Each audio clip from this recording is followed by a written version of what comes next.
Interesting topics चल रहे थे और हम मर्डर, ह्यूमन बॉडी और इससे रिलेटेड क्राइम्स को पढ़ रहे थे। Culpable homicide, murder, punishment for murder. अगर एक को मर्डर करने गए, किसी और का मर्डर हो गया तो क्या पनिशमेंट होगी, ये तो सब हम कर चुके हैं। अब आज का जो टॉपिक है वो क्या है? वो है एकदम नया टॉपिक जो कि इसी बार भारतीय न्याय संहिता में ऐड हुआ है। अभी तक ये टॉपिक कहीं नहीं था और उसको हम नॉर्मल जो सेक्शंस थे उनमें कवर करते थे। इसलिए ये जो टॉपिक है ये बहुत इंटरेस्टिंग है और ये है बीएनएस का section 103 sub section 2, punishment for mob lynching. Mob lynching क्या होता है, इससे रिलेटेड सारी की सारी डिटेल्स, किन केसेस की वजह से हमने मॉब लिंचिंग को स्टार्ट किया, इसकी क्या जरूरत महसूस हुई, इन सब चीजों को हम स्टार्ट करेंगे। और ध्यान दो कि यहाँ पर आईपीसी के अंडर डैश लगा हुआ है। पहले आईपीसी चलता था ना, तो आईपीसी के अंदर डैश लगा हुआ है। इसका क्या मतलब है कि मॉब लिंचिंग आईपीसी में था ही नहीं। और जब ये था ही नहीं तो हम कंपेयर क्या करेंगे? इसमें हम स्ट्रेट मॉब लिंचिंग के बारे में पढ़ेंगे। और क्योंकि ये एकदम नया ऐड हुआ है इसलिए ये आपके लिए बहुत इंपॉर्टेंट है। चाहे आप कॉम्पिटिशन्स दे रहे हैं, चाहे आप एलएलबी के स्टूडेंट हैं, चाहे आप एक जनरल व्यूअर हैं, या आप एमसीक्यूज अटेम्प्ट करना चाहते हैं, लॉन्ग टर्म क्वेश्चंस अटेम्प्ट करना चाहते हैं, इंटरव्यूज में जाना चाहते हैं, it's going to be very important and we'll be covering all the aspects related to mob lynching. लेकिन अगर आप स्टूडेंट हैं तो आई सजेस्ट कि आप अपना पेपर और पेन लेकर बैठ जाए। Okay, so let's begin with the video. And before we start the video I request all of you कि अगर आपने मेरे चैनल को सब्सक्राइब नहीं किया है तो प्लीज सब्सक्राइब कर दो। कुछ कमेंट करके मुझे बता दो वीडियो अच्छा लग रहा है, नहीं अच्छा लग रहा है, इनको छोटा करें, बड़ा करें, वॉल्यूम का कोई इशू है, प्रेजेंटेशन का कोई इशू है, कुछ तो बताओ मेरे को। और जिसको भी ये थोड़ा सा भी बेनिफिट दे सकता है उसके साथ शेयर कर दो, लाइक कर दो और नोटिफिकेशन बेल बजा दो। क्योंकि बीएनएस का मेरा गारंटी है कि मेरे वीडियोस के बाद आपको कहीं नहीं जाना पड़ेगा, ना केसेस के लिए, ना उनके एक्सप्लेनेशंस के लिए, किसी के लिए भी। ठीक है, सो let's begin with the video और हम बढ़ते हैं अब आगे। ये कुछ वीडियोस हैं जिनसे आपको ये समझ में आएगा कि मॉब लिंचिंग होता क्या है। अब यहां पर आप देखो, इस बेचारे को ये सारे लोग मिलकर मार रहे हैं। यहां भी यही हो रहा है, यहां भी आप देखो यही क्राइम हो रहा है और इन सब में आपको यही होता दिखेगा। This is what is mob lynching. Mob का मतलब क्या होता है? मॉब का मतलब अगर आप हिंदी में पूछो तो होता है भीड़। भेड़ चाल में मतलब किसी ने किसी को कुछ बताया और सारे लोगों ने गुस्से में उसको मारना शुरू कर दिया। और लिंचिंग का मतलब होता है मार मार के किसी को, मतलब शूट करना ज्यादातर लिंचिंग में नहीं आता। लिंचिंग का मतलब होता है मार मार के किसी को, किसी की हत्या कर देना या मर्डर कर देना। तो फाइनली होता तो ये मर्डर ही है, हत्या ही है। लेकिन इसमें एक पूरी भीड़ जो है किसी भी एक कारण से किसी एक व्यक्ति को इतना मारती है, इतना मारती है कि वो व्यक्ति जो है उसकी मृत्यु हो जाती है। इसको हम कहते हैं मॉब लिंचिंग। और ये थोड़ा नया सा फिनोमेना है। जैसे मर्डर तो हम बहुत ही पहले से सुनते आ रहे हैं, कितने मतलब फ्रॉम टाइम्स इन मेमोरियल हमें पता है कि मर्डर होता है। लेकिन मॉब लिंचिंग इतना कॉमन नहीं था कि आदमी को इतना तेज गुस्सा आ जाए कि वो सारे झुंड में किसी एक को मारे। तो ये थोड़ा नया फिनोमेना है। तो जब ये नया फिनोमेना है तो इसको हमें अपने लॉ में भी ऐड करना पड़ेगा। और इस बार जब बीएनएस आया है तो हमने इसको अपने लॉ में ऐड कर दिया। तो जो क्रिमिनल लॉ है, अब जो पहले आईपीसी था और अब क्या है बीएनएस मतलब भारतीय न्याय संहिता, उसमें सेक्शन 103 है हमारा, punishment for mob lynching, sub section 2। 1 तो हम कर चुके, पनिशमेंट फॉर मर्डर। अगर आपने ना किया हो तो इसका लिंक आपको मेरे डिस्क्रिप्शन बॉक्स में मिल जाएगा और वरना मैं यहाँ आई बटन पे डाल भी दूंगी। इसको जरूर देख लेना, तभी आपको इनकी डिटेल्स समझ में आएंगी। ठीक है, तो चलिए अब हम देखते हैं पनिशमेंट फॉर मॉब लिंचिंग जो है सेक्शन 103। क्या होता है mob lynching? When a group of 5 और more person acting in concert.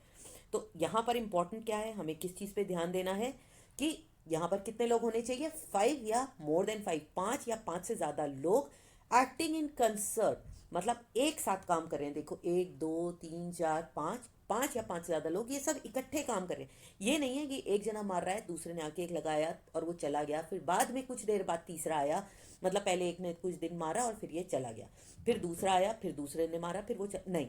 जब वो सारे एक साथ किसी का मर्डर करेंगे ऑन द ग्राउंड्स ऑफ, इसमें ग्राउंड्स भी दिए। ग्राउंड क्या है? रेस, कास्ट और community, sex, place of birth, language, personal belief और एनी अदर सिमिलर ग्राउंड। ये जो एक प्रॉब्लम आई है ना, वो है एनी अदर सिमिलर ग्राउंड। इसको भी हम बाद में डिस्कस करेंगे, अभी सिर्फ इस एक्शन को पढ़ समझ लो, इनको हम डिटेल्स में आगे देखेंगे। तो ऐसे ग्रुप में सभी को पनिशमेंट मिलेगा। वो डेथ का भी हो सकता है, लाइफ इम्प्रिजनमेंट का भी हो सकता है और इसके साथ फाइन। तो मतलब जो हमने अभी तक मर्डर का हमने जो पनिशमेंट पढ़ा था वो पनिशमेंट मॉब लिंचिंग में भी मिलेगा और हर व्यक्ति को मिलेगा। ये नहीं है कि आप ये कहो कि इसने देखो डंडे से मारा और मैंने पैर से मारा तो मेरे को पनिशमेंट ना मिले। इसमें इन पांचों को सेम पनिशमेंट मिलेगी, ठीक है। अब यहाँ पर देखते हैं कि जैसे ये लॉ बना उसके बाद ही सबसे पहले क्रिटिसिज्म आया जो कि था झारखंड हाई कोर्ट में। ये डिटेल्स मैं इसलिए दे रही हूँ क्योंकि ये बिल्कुल नया सेक्शन है, आपके एग्जाम्स और कॉम्पिटिशन्स दोनों इंटरव्यूज के लिए भी बहुत इंपॉर्टेंट है, अच्छे से समझ लो। झारखंड हाई कोर्ट का डिवीजन बेंच जो है जिसमें जस्टिस आनंदा सेन और सुभाष चंद्र थे, उन्होंने इसका सुओमोटो मतलब बिना किसी केस के अपने आप से इसको नोट किया, कॉग्निसेंस लिया और उन्होंने कहा सेक्शन 103 सब सेक्शन 2 में एनी अदर ग्राउंड जो है एक एक क्या आया था, जो आपका बेयर एक्ट आता है ना, उस बेयर एक्ट में क्या छप गया था गलती से, एनी अदर ग्राउंड की जगह any instead of any other similar ground की जगह इन्होंने सिमिलर को काट दिया और एनी अदर ग्राउंड लिख दिया था। यहाँ पर देखो सिमिलर है ना, तो ये सिमिलर बहुत इंपॉर्टेंट है। अगर सिमिलर ना हो तो ऐसे तो जज ने कहा कि ये तो कोई भी जज इसे किसी भी तरह से इंटरप्रेट कर लेगा। तो सिमिलर का मतलब है जो हमें ये सारी चीजें दी हुई है ना, race, caste, community, sex, place of birth, language, personal belief या इस तरह से रिलेटेड इससे कोई और अगर क्लॉज है तो वो यहाँ पर काउंट होगा। तो कोर्ट ने कहा अगर ऐसा एक कभी हो जाता है गलत तो ये तो बहुत सीरियस इंप्लीकेशंस होंगे, कोई भी जज इसे किसी भी तरह से इसको ठीक कर देगा। और उन्होंने फौरन उस पब्लिशर को कहा कि अपने बेयर एक्ट को ठीक करें। तो इससे आपको ये समझ में आता है कि सिमिलर कितना इंपॉर्टेंट है और इस केस से आप कभी नहीं भूलोगे अगर इस सेक्शन को लिख रहे हो कि इसमें सिमिलर आएगा, ठीक है। अब पहले ये क्या था, सेक्शन 102 के अंडर ही इन्हें ट्रायल किया जाता था और सेक्शन 102 ये तो हम पहले आईपीसी में भी कर चुके हैं। आगे बढ़ते हैं। अब कॉन्स्टिट्यूएंट्स ऑफ मॉब लिंचिंग, चलिए इसके एलिमेंट्स और इसकी डिटेल्स देखते हैं। इसमें सबसे पहला क्या है, 5 और 5 से ज़्यादा लोग हम कर चुके।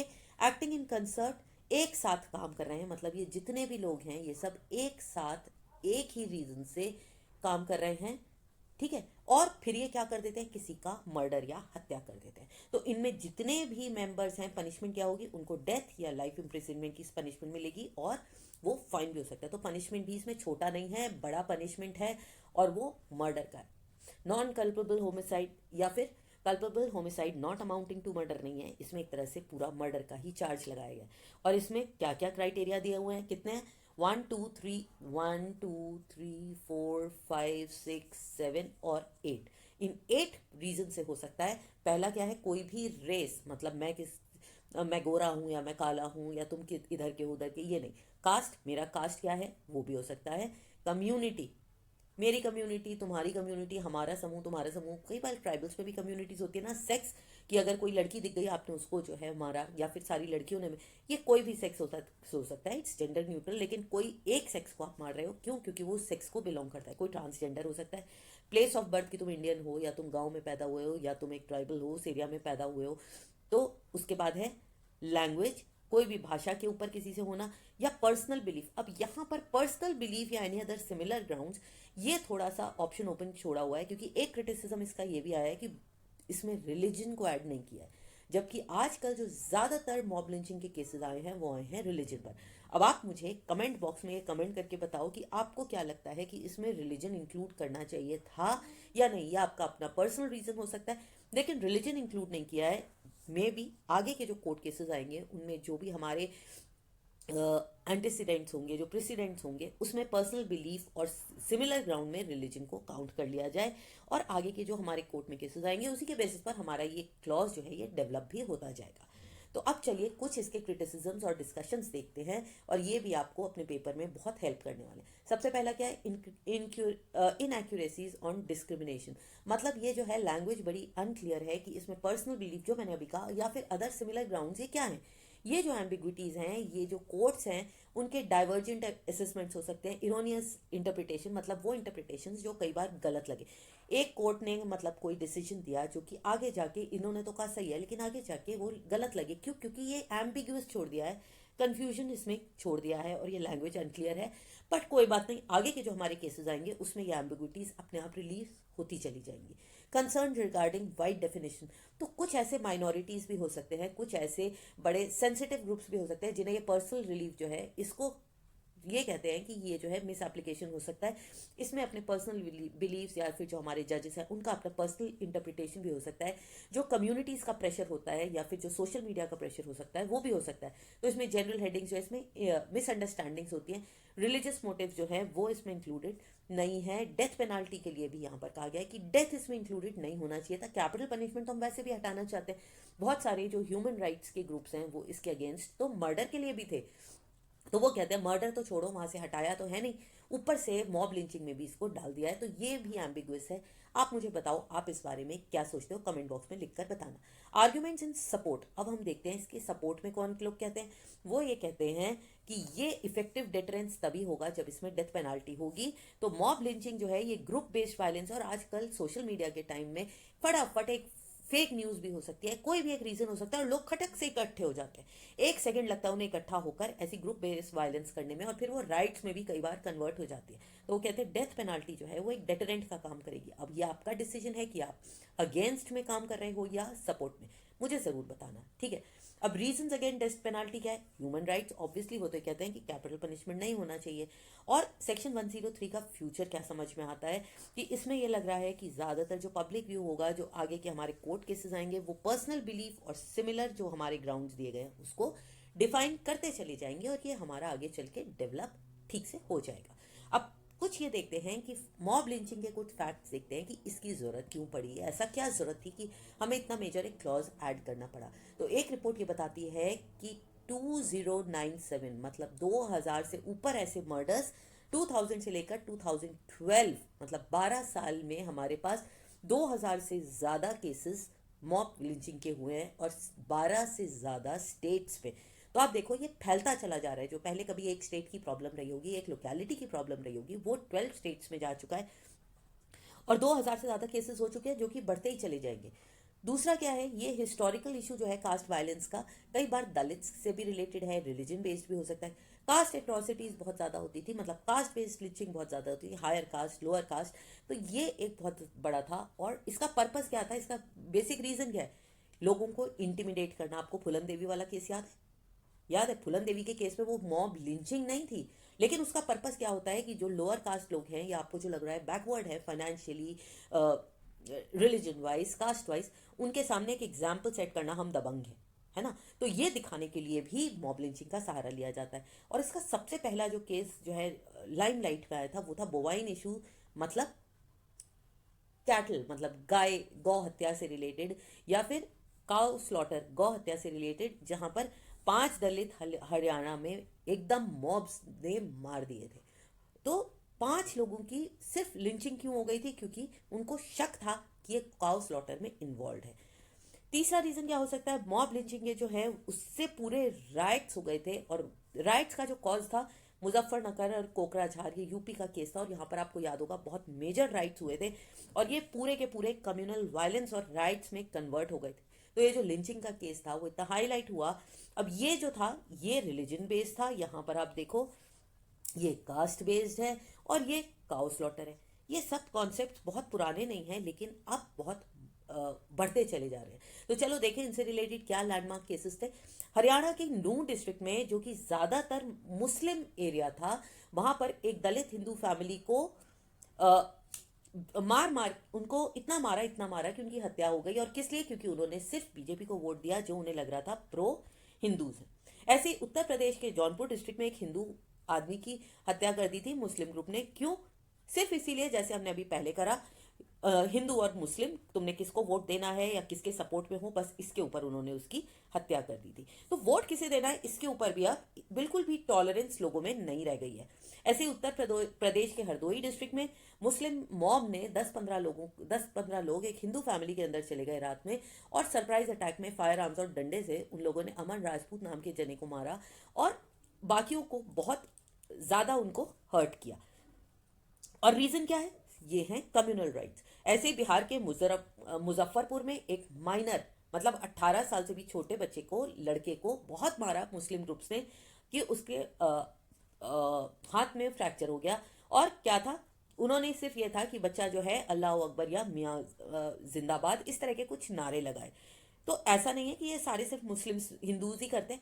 हिंदूज मुस्लिम्स ये इंटर रिलीजन है, उत्तर प्रदेश के प्रतापगढ़ में एक हिंदू हिंदू आदमी जो था उसको मुस्लिम ग्रुप से दिन दहाड़े उसका मर्डर कर दिया था। क्यों? क्योंकि उनको ये लग रहा था कि उसने उनकी बहन का मोलेस्टेशन किया है। उसके बाद ये तो सभी ने सुन रहा है, लव जिहाद होता है या नहीं मुझे नहीं पता, लेकिन इस कॉन्सेप्ट पे बहुत सारे मर्डर्स होते चले आ रहे हैं। कर्नाटका में 2 हिंदू आदमियों की मर्डर हो गई थी। क्यों? क्योंकि वो जो है एनडीए की विक्ट्री को सेलिब्रेट कर रहे थे। ऐसे ही सलमान कुरैशी, जो ये सारे आपके केसेस है, अगर आप इन्हें पढ़ना चाहो तो आप पढ़ सकते हो। उसमें एसिड अटैक भी हो गया था और रीजंस क्या है सारे कास्ट रिलेटेड है, काउ स्लॉटर है। और इतना ज़्यादा, ये लास्ट वाला पढ़ोगे तो आपको ये समझ में आ जाएगा। इनको आप स्क्रीनशॉट ले लो और इनको पढ़ लेना। लेकिन अब हम ये भी देखते हैं, ये कोई ऐसा नहीं है कि हिंदूज के साथ या दलित्स के साथ ही होता जा रहा है। अब आप देखो अखलाक लिंचिंग केस, ये वो है जहाँ पर मेजॉरिटीज जो है माइनॉरिटीज की मॉब लिंचिंग करती है। ये भी बहुत फेमस हुआ था केस, और ये सारे जो है ज़्यादातर काउ स्लॉटर से रिलेटेड है। अखलाक लिंचिंग केस में क्या था, उसको उसके घर से खींच कर मारा था। क्यों? क्योंकि उन्हें ये डाउट था कि वो बीफ खा रहा था। ये अभी तक क्लियर नहीं हो पाया कि वो बीफ खा रहा था या नहीं, और अगर खा भी रहा था तो ही वो स्टोन्ड टू डेथ, उसकी मार मार के सड़क पर हत्या कर दी गई थी। ठीक है, ऐसे ही आप देखो ये हापुड़ का लिंचिंग केस है जहां पर 2 लोगों को सिर्फ इसलिए मार दिया गया था और उन्हें ऐसे ही छोड़ दिया था, फिर से गौ हत्या या फिर काउ स्लॉटर के बेसिस पर। झारखंड तबरेज अंसारी, उसको भी इसीलिए क्योंकि उन्होंने ये कहा था कि हिंदू स्लोगन, जैसे अभी हमने पीछे किया अल्लाह अकबर, यहाँ पर जय हिंद और जय श्री राम, इस तरह के नारे थे। यहाँ पर वेस्ट बंगाल में आप देखिए चक्की दादरी में, यहाँ पर भी जो है कम्युनल वायलेंस था, फिर बीफ कंजम्पशन के ऊपर। असम में मुस्लिम को मारा गया, और अलवर लिंचिंग केस में भी सिर्फ उन्हें ये लग रहा था कि ये काउ स्मगलर है, काउ स्लॉटर में इन्वॉल्व हो सकता है, ये हो सकता है। उसके बाद जब पहलू खान को गौरक्षक ने मारा, उन्होंने बदला लेने के लिए इसको मार दिया। मतलब ऐसे तो फिर केस शुरू ही हो जाएंगे ना। धूले लिंचिंग केस, मॉब लिंचिंग, एक लगा कि एक मुस्लिम जो है, ये भी एक रीजन बहुत ज्यादा हो रहा है कि अगर आपको लग रहा है कि ये बच्चा चुरा रहा है तो भाई तुम्हारे पास लॉ है, तुम्हारे पास कोर्ट है, ये थोड़ी ना उसको वहीं पर तुम मार दो। ये तो नहीं हो सकता ना। अब यहाँ पर ट्राइबल पॉपुलेशन इतनी थी और इन लोगों ने ऐसे मारा कि उन्हें, और ये भी मिस्टेक थी, वो चाइल्ड लिफ्टर था भी नहीं। 2 तो भाग गए, लेकिन तीसरा जो है वो नहीं बच पाया। तो कोई भी, अब तो मॉब लिंचिंग क्या, अब तो अगर आप किसी की गाड़ी से अपनी गाड़ी भी भिड़ा दो, गलती से एक्सीडेंट हो जाए तो वो सारे निकल के आपको वहीं पर पीट देंगे। कोई भी रीज़न हो सकता है। लेकिन अब रोड रेज, बहुत सारे ऐसे इंसिडेंट्स हैं। तो इनको देखते हैं कि ऐसे लैंडमार्क कौन से केसेस थे जो इसका एक हिस्टोरिकल बैकग्राउंड देते हैं। ठीक है, तो यूनियन ऑफ इंडिया वर्सेस शक्ति वाहिनी, ये 2018 का केस है। और इसमें क्या कहा था कि ऑनर किलिंग की जो अगर वायलेंस है, जिसमें एक फैमिली जाकर दूसरी कम्युनिटी का, मतलब मेरे बच्चे ने तुम्हारी बेटी या बेटे से जो भी है अलग कास्ट में है और उससे शादी कर ली, जिसके लिए हम रेडी नहीं है, तो ये ऑनर किलिंग हुआ ना। तो आप गए और सब लोगों ने मिलकर उसको इतना मारा कि वो मर जाए। तो ये फैमिली ऑनर के लिए आप किसी को नहीं मार सकते। तो इसका इफेक्ट जो है आप बीएनएस में देख रहे हो, ग्रुप ओरिएंटेड किलिंग्स, जिसमें कास्ट को इंक्लूड किया गया है। और इसीलिए किया गया है कि कोई ऑनर किलिंग का कंसेप्ट नहीं है भाई, आपको जो भी करना है with in the framework of law करिए आप। तो ये जो है सोशल बायस, अमीर है गरीब है, हमारी कास्ट ये है, तुम्हारी कास्ट ये है, हम हरियाणा के हैं, हम पंजाब के हैं, हम यूपी के हैं, हम बिहार के हैं, ये सब नहीं चलेगा। और ये सारा कुछ मॉब लिंचिंग में आएगा। ठीक है, तो दूसरा हम देख लेते हैं state of Chhattisgarh versus Nandini सुंदर। ये और पुराना केस है 2018 का। यहाँ पर क्या हुआ था, अंडरस्टैंडिंग ऑफ सलवा जुदुम, ये एक मूवमेंट था जिसको कि ट्राइबल जो हॉस्टिलिटीज़ है, मतलब जो दलित हैं और जो ट्राइबल्स हैं, उनके लिए जो है कोर्ट ने कहा था कि उनको भी, अगर वो भी एक्शन ले रहे हैं या उनके खिलाफ अगर कोई मार रहा है तो ये भी बीएनएस में आएगा। और इसी के लिए अगर आप देखो तो यहाँ पर फिर से कास्ट डाला गया है, और कोई भी ग्रुप किसी भी वजह से अगर ऐसा करता है तो उसको पनिशमेंट मिलेगा। ये एक बहुत ही मेजर लैंडमार्क केस था, जो था Tehseen S Poonawalla versus union of India 2018। तो मॉब लिंचिंग के जब बहुत सारे केसेस हुए तो तहसीन पूनावाला, जो कि एक सोशल एक्टिविस्ट है, उन्होंने रिट पिटिशन फाइल किया था और उन्होंने ये कहा था कि स्टेट जो है कोई एक्शन ले ऐसी मॉब लिंचिंग के ऊपर, जो कि काउ विजिलेंटिस, मतलब जो काउ स्लॉटर या फिर जो गौ हत्या के खिलाफ लोग हैं, या उसके हिसाब से जो विजिलेंटिज्म, मतलब देखा और उसका मर्डर कर दिया, ये नहीं होना चाहिए। तो यहाँ पर कोर्ट ने हेल्ड भी किया था कि ये जो मॉब विजिलेंटिज्म, मतलब क्राउड अपने कानून अपने हाथ में ले ले और उन्हें जो सही लगता है वो वहीं पर उसका पूरा हिसाब किताब कर दे, ये नहीं हो सकता। और उन्होंने रिक्वेस्ट करी थी पार्लियामेंट को कि एक ऐसा लॉ बनाए जिसमें मॉब लिंचिंग के लिए पनिशमेंट हो, और कुछ ऐसे प्रिवेंटिव और रेमीडियल पुनिटिव मेजर्स लिए जाएं, जो कि गाइडलाइंस हों कि ऐसे केसेस में क्या किया जाए और जो विक्टिम्स हैं उनको कैसे कंपनसेशन दिया जाए। तो हमने फाइन पढ़ा है ना, तो वो आ जाता है कंपनसेशन में। और उन्होंने ये भी कहा ऐसा नहीं होना चाहिए कि ऐसा है आजकल एक मैसेज पढ़ लिया, एक न्यूज़ हुई, वैसे भी सोशल मीडिया का टाइम है, तो एक मॉब इकट्ठा खड़ा हो जाता है और वो कानून को अपने हाथों में ले लेता है और खुद ही वहीं पर डिसीजन भी देता है। तो कोर्ट की क्या जरूरत है अगर आपने सब कुछ वहीं पर कर दिया? हमारे पास लॉ है, हम उसके अंडर काम करेंगे। तो ऐसा कुछ नहीं होना चाहिए और इसके लिए उन्होंने पार्लियामेंट को रिक्वेस्ट किया था। यहाँ पर ध्यान देने की बात है, काउ विजिलेंटिज्म की तो बात हो रही है, लेकिन बीएनएस में रिलीजन को इंक्लूड नहीं किया गया है। क्या इंक्लूड किया गया है कि कोई भी और पर्सनल बिलीफ में आप रिलीजन को ले सकते हैं। सिमिलर ग्राउंड भी दिया गया है जैसे एनी अदर फैक्टर। तो यहाँ पर हो सकता है कि जब हमारे प्रेसिडेंट्स आए तो वहाँ पर इसको इंक्लूड कर लिया जाए। लेकिन पहले से ही कई सारे ऐसे स्टेट्स हैं जहाँ पर मॉब वायलेंस के खिलाफ रूल्स आ चुके हैं। जैसे इनको देख लीजिएगा आप ज़रूर, Manipur protection from mob violence, Manipur में आपको याद होगा बहुत ज़्यादा प्रॉब्लम थी, अब मिजोरम में भी चल रही है। West Bengal prevention of lynching bill, ये तो देखो आधा पॉलिटिक्स है, हमारी पार्टी तुम्हारी party. Jharkhand mob violence, Rajasthan, तो ऐसे अपने कुछ स्टेट्स आए हैं। और ये भी एक पॉइंट था कि जब इतने सारे हमारे पास पहले ही स्टेट लेवल पर रूल्स हैं तो स्टेट्स अपने ही अपने रूल्स बना सकता है। इसको हमें सेंट्रलाइज्ड बीएनएस में देने की क्या जरूरत थी? इस पे भी आप अपने व्यूज मुझे बता सकते हो और अपने व्यूज को रेडी रख सकते हो। मेरे ख्याल से तो एक सेंट्रल रूल होना इज अ मस्ट। आप, क्योंकि लोकल जो पार्टीज हैं वो तो अपने अपने एरियाज के हिसाब से भी बना सकते हैं, पर स्टैंडर्ड्स हमारे पास कुछ होने चाहिए। अब देखते हैं मॉब लिंचिंग ज्यादातर किन रीजन से होती है। कम्युनल टेंशन हम कर चुके हैं, काउ विजिलेंटिज्म मतलब गौहत्या से रिलेटेड, फेक न्यूज बहुत कॉमन है। आप न्यूज में देखो इसने इसको मारा, यहाँ पर ऐसा हो गया, वहां पर ऐसा हो गया। इसी वजह से व्हाट्सएप पर आप ग्रुप्स में ऐसे खुलेआम बहुत सारी मैसेजेस को एक साथ पांच पांच छः छः को फॉलो अप शेयर नहीं कर सकते। स्पीडी जस्टिस मतलब कोर्ट में जाएंगे तो सालों लग जाएंगे, छोड़ो, हिसाब किताब यहीं पर कर दो।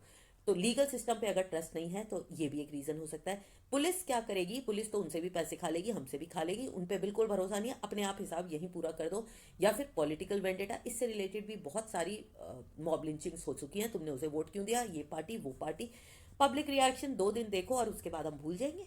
कौन देख रहा है उसका फॉलोअप, कौन कर रहा है? हर रोज एक नया केस आ जाता है। पॉलिटिकल वेंडेटा, पॉलिटिकल क्लास तो चुप रहती है। अगर मेरे को हिंदुओं का साथ देना है तो मैं हिंदुओं के केस में चुप हूँ, मैं प्रो मुस्लिम हूँ तो मैं उनके केस में चुप हूँ, मैं दलित के लिए कुछ नहीं बोलूंगा क्योंकि वो मेरा वोट बैंक है, मैं ऑनर किलिंग में नहीं बोलूंगा, वो मेरा वोट बैंक है। या मिसप्लेस्ड फैसिनेशन, अरे मेरी तो दादागिरी है, तुम मेरा क्या बिगाड़ लोगे, यहाँ के गुंडे हम हैं।